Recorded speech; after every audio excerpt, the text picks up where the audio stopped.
Hello, it's Ivan. Want to talk to you a little bit today about a new option for flying in Microsoft Flight Simulator, and that is the Flyinside Bell 47G.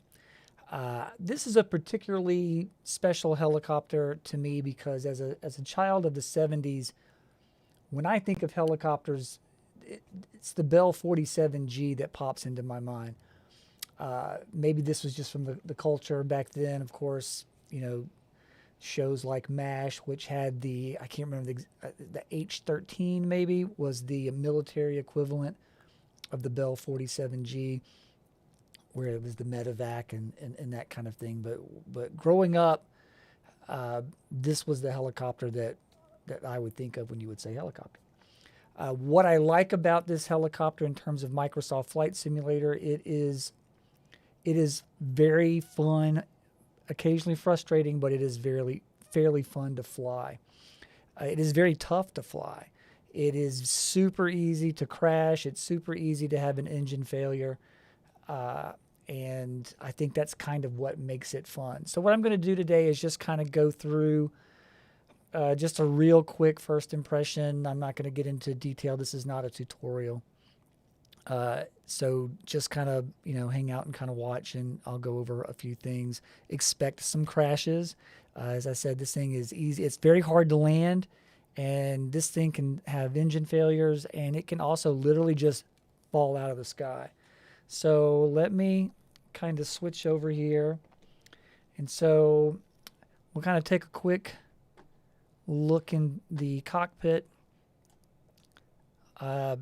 So what I have is in terms of my controls, I have a Honeycomb Bravo throttle quadrant, but it's on the right side. So what I did was that actually replaced a Cytec throttle quadrant, which I wasn't using. So I moved that to my left side. So I'm using one of the levers from that as my collective, and you can kind of see here that it responds to that. The mixture will respond as well. I could not find a way to assign carb heat, but honestly, I haven't used it yet. The pedals are still the same. I have a joystick. I have an Airbus, Thrustmaster Airbus joystick, and I have it set up as my cyclic. What I've done, though, is I have turned off the twist function. So you can leave that turned on, and it will operate the pedals if you'd like. But I turned that off because I just use the pedals for the pedals. So a couple of things when you start this up, we'll kind of power it up. Turn the main battery on, turn that on, and then we'll start it. And if you'll notice, you've got your RPMs and your manifold pressure. Notice where the manifold pressure is. It's above 25. Once the RPMs get to the green zone, this manifold pressure will drop. And that is probably one of the critical things that needs to be watched, is the manifold pressure. Look at it drop. So now I'm going to bring the throttle down. This thing will have an engine failure if you're not looking out. What I like about this is that the controls really do interact together. So if you increase the collective, it will impact everything. Every control will, the anti-torque pedals will become infected. The cyclic will become affected. So it's definitely it's easy to have task saturation really quickly. So let's just take it up. Right off the bat, you have to almost start with a pretty significant amount of left pedal. So like I said, we're probably going to crash, so it is what it is, right? So here we go. All right. There's no attitude gauge on this, so what you have to kind of do is use the rotor tips as your guide to your attitude. Lots of little, this thing responds. It is very sensitive. So this is the airport at Austin, Texas. And I'm going to take this for a spin over Austin. I've got a ton of left pedal right now. Because my manifold pressure is so high,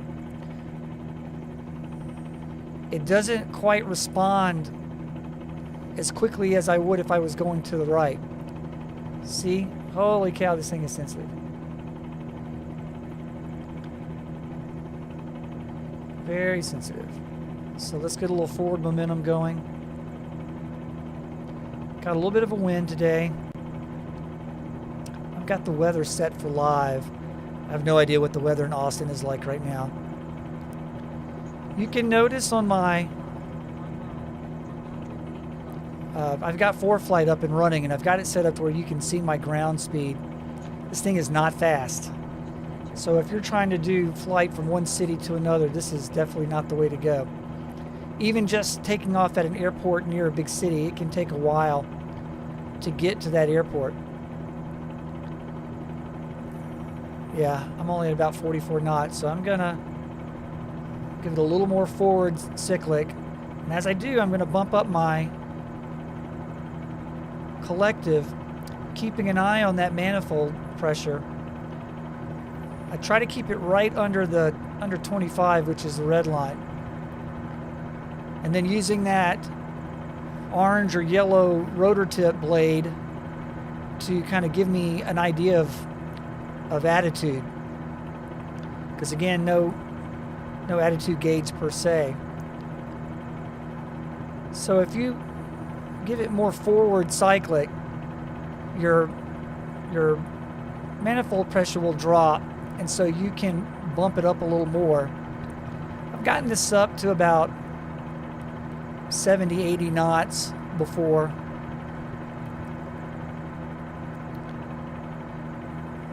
It's just super, super sensitive.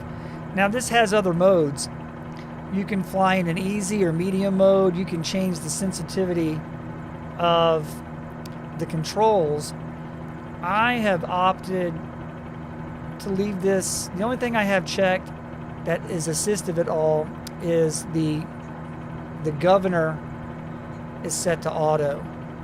So it's basically auto throttle. And the role of that is to keep the RPMs in the green. So pretty fair amount of left pedal. I can bump up my manifold, my collective a little more.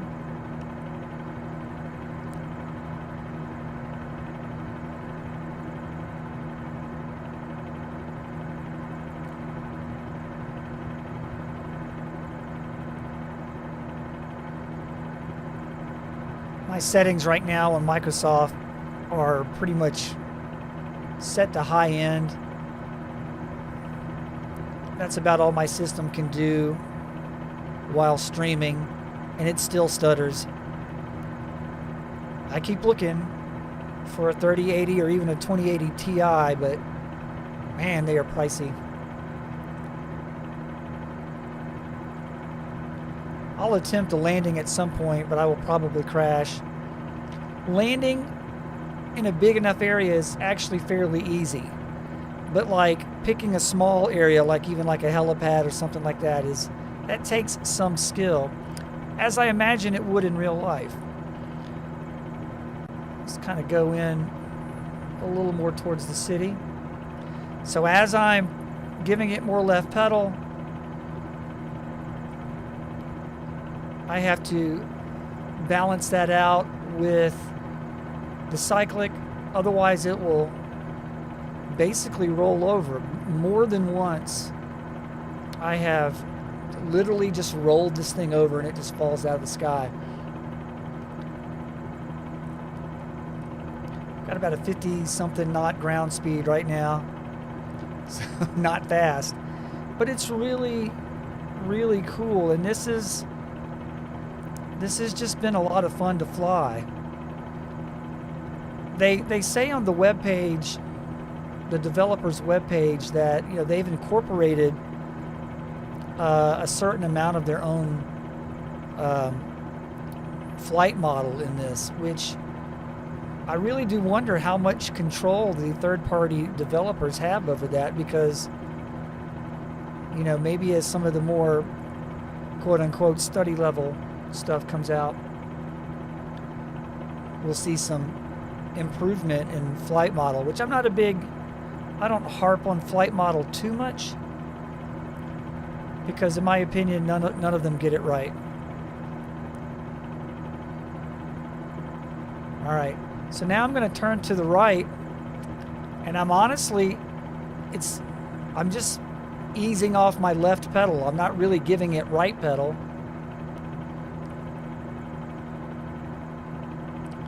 You can see that orange mark is just a little bit above the horizon.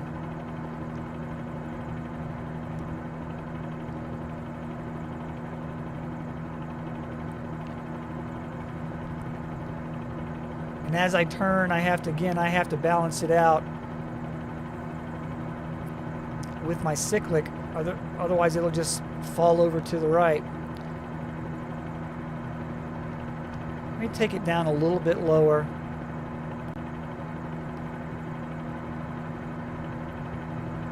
So I'm backing off the collective, and as I do, I have to ease up on the left rudder, the left torque. Apparently one of the people on the team, this is Flyinside, if I didn't say that, Flyinside built 47G. Apparently he's an actual Bell pilot, so I'm assuming he had quite a bit of input on this.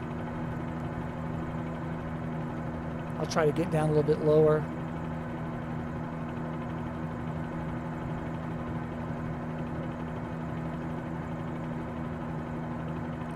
It's my ground speed, 73 knots. That's probably about as fast as I've done this.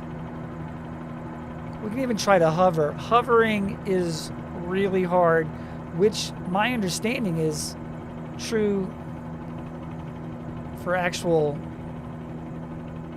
real-life helicopter pilots. So let me find a fixed object, that lake. So I'm going to try to keep that lake right in front. Whoa, you see it? Holy cow.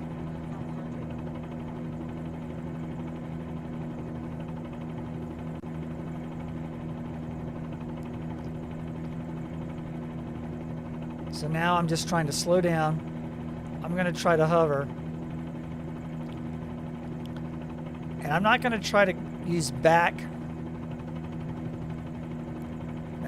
As I'm bringing up the collective, I'm having to give more left pedal and also more left cyclic. Still not stopping my forward motion. I'll try to pull back on the cyclic just a little bit, but once I do that, it starts to get out of hand a little bit. I'm getting better at it. I've got about an hour in this, and I'm definitely getting better at it. But it is still, I can tell my altitude is dropping.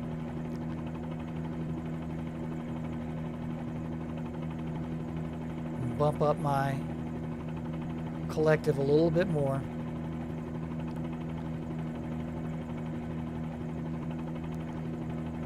You constantly have to dance on the torque, anti-torque pedal, so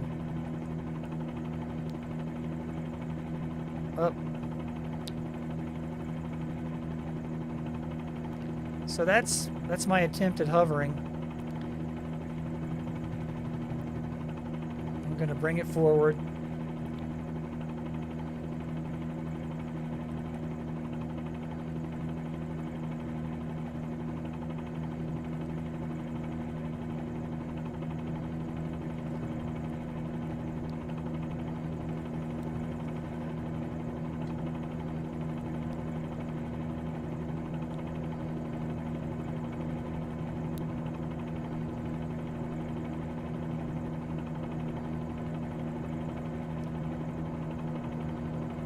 Lots of left pedal right now. Lots of left pedal.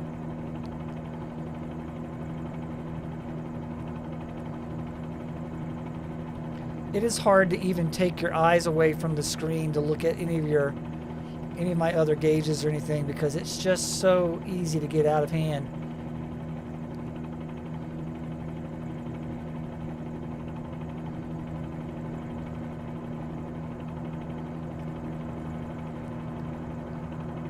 Now what will happen is if you exceed the manifold pressure, the motor will basically turn off. And I have only once been able to successfully restart it before I crashed.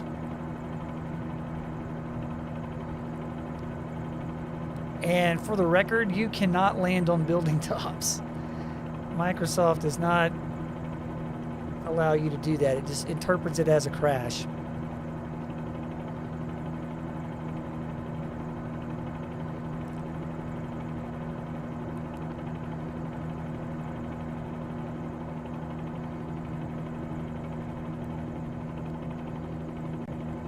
Oh, see, I'm looking at ForeFlight on my left.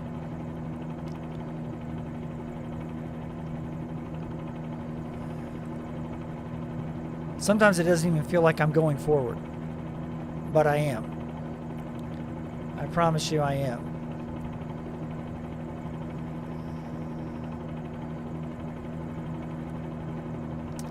All right, I'm going to try to fly back to the airport and land.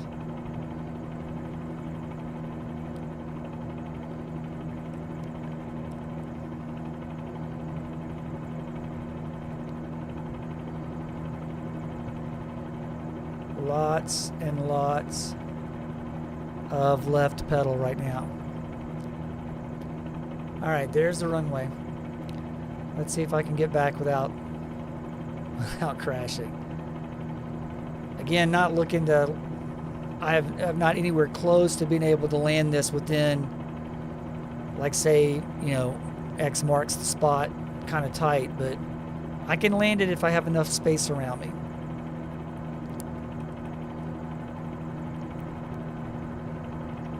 Yeah, you cannot take your hand off the cyclic at all. So while we're driving back, just a quick overview of the controls. So my left hand is my collective. This changes the angle of the blade, does not change the RPMs. I'm sorry, the RPMs of the motor. It's not the throttle. It just changes the angle of the blade, but it changes the angle no matter where it is in terms of if it's forwards, backwards, or to the side. So by doing that, it controls how much of a bite it takes out of the air and gives it more of an ability to climb. The cyclic, which is in my right hand, is a basically forwards, backwards, sideways. It changes the angle of the blade depending on which way you put it. Now, I honestly don't know if it does it. If you do forward, it changes the forward blade, or backward to backwards. But what it does is it changes the blades to where it will make you go more in a certain direction. So forward is forward, backwards is backwards, sideways is sideways. And then you use your pedals to control your anti-torque rotor, which is in the back. And that's how you align the helicopter with what direction. And then the throttle. Oh, I see an airplane. All right, let's see if I can land this.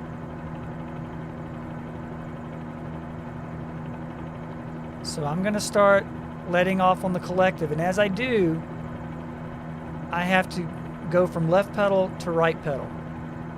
Look at my manifold pressure as it's dropping. I think the guys at Flyinside have done a really good job with this. There's a H-135 helicopter that's still in beta. I've got it loaded up too, and it is way easier to fly than this. Way easier to fly. But it can be challenging too. And it looks great. I'm referring to the H-135. All right, let's see what happens here. I'm gonna slowly bring back.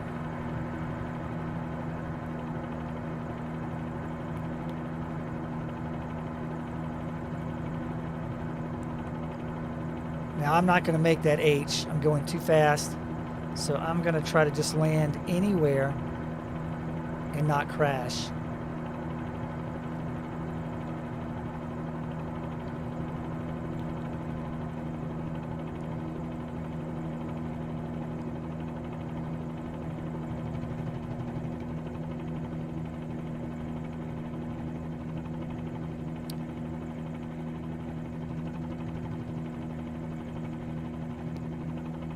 So definitely not textbook at all.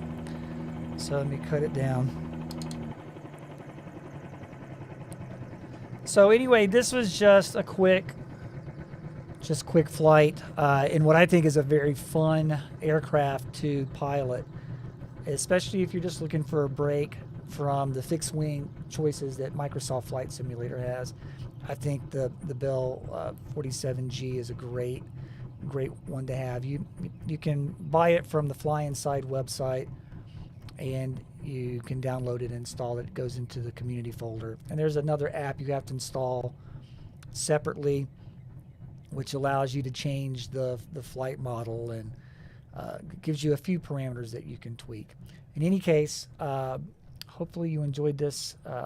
Let me know what you think, and you guys have a great day.